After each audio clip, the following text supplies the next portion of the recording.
ಪ್ರಜಾಪ್ರಭುತ್ವದ ಅತಿ ದೊಡ್ಡ ಹಬ್ಬ ಮತೋತ್ಸವಕ್ಕೆ ಇನ್ನೇನು ಕ್ಷಣಗಣನೆ ಆರಂಭವಾಗಿದೆ. ಸೊ ನಾಳೆ ಕರ್ನಾಟಕದಲ್ಲಿ ಮೊದಲ ಹಂತದ ಚುನಾವಣೆ 14 ಕ್ಷೇತ್ರಗಳು ಜೊತೆಗೆ ಓವರಾಲ್ 89 ಕ್ಷೇತ್ರಗಳಿಗೆ ನಾಳೆ ಮತದಾನ ನಡೆಯಲಿದೆ. ಹೇಗಿದೆ ಸಿದ್ಧತೆ ಬನ್ನಿ ನೋಡೋಣ.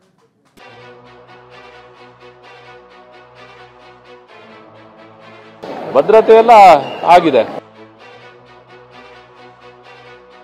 ಪೋಲಿಂಗ್ ಪಾರ್ಟಿ ಪೋಲಿಂಗ್ ಸ್ಟೇಷನ್ ಯಾವುದು ಅಂತ ನಾವು ಲಿಸ್ಟ್ ಅನ್ನು ಅನೌನ್ಸ್ ಮಾಡಿದ್ದೇವೆ.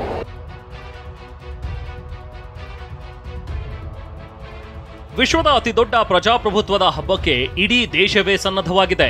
ಜಸ್ಟ್ 12 ಗಂಟೆ ಕಳೆದ್ರೆ ಕರುನಾಡಿನ 14 ಕ್ಷೇತ್ರಗಳಲ್ಲಿ ಮತದಾನ ಆರಂಭವಾಗಲಿದೆ. ಎಲ್ಲಾ ಕ್ಷೇತ್ರಗಳಲ್ಲಿ ನಾಳೆ ಬೆಳಿಗ್ಗೆ 7 ಗಂಟೆಯಿಂದ ಸಂಜೆ 6 ಗಂಟೆವರೆಗೆ ಮತದಾನ ನಡೆಯಲಿದೆ. ಇದಕ್ಕಾಗಿ ಚುನಾವಣಾ ಆಯೋಗ ಅಂತಿಮ ಹಂತದ ಸಿದ್ಧತೆ ಮುಗಿಸಿದ್ದು 14 ಲೋಕಸಭಾ ಕ್ಷೇತ್ರಗಳಲ್ಲಿ ಮಸ್ಟರಿಂಗ್ ನಡೀತಾ ಇದೆ. ಇನ್ನು ನಾಳೆ ಚಿತ್ರದುರ್ಗ, ತುಮಕೂರು, ಕೋಲಾರ, ಚಿಕ್ಕಬಳ್ಳಾಪುರ, ಚಾಮರಾಜನಗರ, ಮೈಸೂರು, ಮಂಡ್ಯ, ಹಾಸನ, ದಕ್ಷಿಣ ಕನ್ನಡ, ಉಡುಪಿ, ಚಿಕ್ಕಮಗಳೂರು, ಬೆಂಗಳೂರು ಉತ್ತರ, ಬೆಂಗಳೂರು ದಕ್ಷಿಣ, ಬೆಂಗಳೂರು ಸೆಂಟ್ರಲ್ ಮತ್ತು ಬೆಂಗಳೂರು ಗ್ರಾಮಾಂತರದಲ್ಲಿ ಮತದಾನ ನಡೆಯಲಿದ್ದು ಎಲ್ಲಾ ಕ್ಷೇತ್ರದಲ್ಲೂ ಭರದ ಸಿದ್ಧತೆ ಮಾಡಿಕೊಳ್ಳಲಾಗ್ತಿದೆ.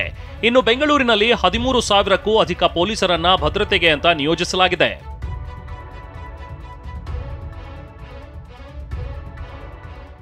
ಭದ್ರತೆ ಎಲ್ಲ ಆಗಿದೆ. ನಮ್ಮ ಡಿಸಿಪಿ ನಾರ್ತ್ ಅವರು ಇದಕ್ಕೆ ನೋಡಲ್ ಆಫೀಸರ್ ಇದ್ದಾರೆ. ನಾವು ಡೆಪ್ಲಾಯ್ಮೆಂಟ್ ಪ್ಲಾನ್ ಮಾಡಿದ್ದೇವೆ, ಪೊಲೀಸ್ ಡೆಪ್ಲಾಯ್ಮೆಂಟ್ ಪ್ಲಾನ್ ಮಾಡಿದ್ದೇವೆ, ಅಬ್ಸರ್ವರ್ಗಳಿಂದ ಅಪ್ರೂವಲ್ ತಗೊಂಡಿದ್ದೇವೆ. ಅದ್ರ ಪ್ರಕಾರ ಎಲ್ಲ ಕಡೆಯಲ್ಲೂ ಕೂಡ ನಾವು ಮಾಡ್ತಾ ಇದ್ದೇವೆ. ಏನು ಸಮಸ್ಯೆ ಇಲ್ಲ, ಶಾಂತಿಯುತವಾಗಿ ಆಗುತ್ತೆ, ಎಲ್ಲ ಚೆನ್ನಾಗಿದೆ.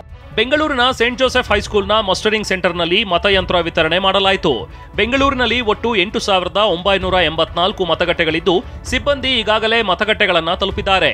ಮತಯಂತ್ರ ಸ್ವೀಕರಿಸುವ ವೇಳೆ ಮಸ್ಟರಿಂಗ್ ಕೇಂದ್ರದಲ್ಲಿ ಸಿಬ್ಬಂದಿ ತಮ್ಮ ಹಕ್ಕು ಚಲಾಯಿಸಿದ್ದಾರೆ. ಇನ್ನು ಮಲ್ಲೇಶ್ವರಂನ ಪದವಿ ಪೂರ್ವ ಕಾಲೇಜಿನಲ್ಲೂ ಸ್ಟ್ರಾಂಗ್ ರೂಮ್ ತೆರೆದು ಸಿಬ್ಬಂದಿಗೆ ಇವಿಎಂ ಹಂಚಿಕೆ ಮಾಡಲಾಗಿದೆ. ಇವಿಎಂ, ವಿವಿಪ್ಯಾಟ್, ವೋಟರ್ ಲಿಸ್ಟ್, ಶಾಹಿ ವಿತರಿಸಲಾಗಿದೆ. ನಿನ್ನೆ ಸಂಜೆಯೇ ಬಹಿರಂಗ ಪ್ರಚಾರಕ್ಕೆ ತೆರೆ ಬಿದ್ದಿರೋದ್ರಿಂದ ಅಭ್ಯರ್ಥಿಗಳು ಮನೆ ಮನೆ ಪ್ರಚಾರ ಮಾಡ್ತಿದ್ದಾರೆ. ಮತದಾರರನ್ನ ಓಲೈಸಿಕೊಳ್ಳಲು ತೆರೆಮರೆಯ ತಂತ್ರಗಾರಿಕೆ ಮಾಡ್ತಿದ್ದಾರೆ. ನಾಳೆ ಕರ್ನಾಟಕ ಸೇರಿದಂತೆ ಒಟ್ಟು 13 ರಾಜ್ಯಗಳ 89 ಕ್ಷೇತ್ರಗಳಲ್ಲಿ ಮತದಾನ ನಡೆಯಲಿದ್ದು 1,206 ಅಭ್ಯರ್ಥಿಗಳು ಕಣದಲ್ಲಿದ್ದಾರೆ. ಕರ್ನಾಟಕದ 14 ಕ್ಷೇತ್ರಗಳಲ್ಲಿ 247 ಅಭ್ಯರ್ಥಿಗಳ ಭವಿಷ್ಯ ನಾಳೆ ಮತಯಂತ್ರದಲ್ಲಿ ಭದ್ರವಾಗಲಿದೆ. ಇನ್ನು ಚುನಾವಣಾ ಕಾರ್ಯಕ್ಕಾಗಿ ಆಯೋಗ 3,800 ಬಸ್ಗಳನ್ನು ಬಳಕೆ ಮಾಡಿಕೊಳ್ತಿದೆ. ಇದರಲ್ಲಿ 2,100 ಕೆಎಸ್ಆರ್ಟಿಸಿ ಬಸ್, 1,700 ಬಿಎಂಟಿಸಿ ಜೊತೆಗೆ ಖಾಸಗಿ ಬಸ್ ಮತ್ತು ಶಾಲಾ ವಾಹನಗಳನ್ನು ಬಳಸಿಕೊಳ್ಳಲಾಗ್ತಿದೆ. ಕಿಲೋಮೀಟರ್ ಮತ್ತು ದಿನದ ಲೆಕ್ಕದಲ್ಲಿ ಬಾಡಿಗೆಗೆ ಪಡೆದುಕೊಂಡಿದೆ. Bureau report, TV9.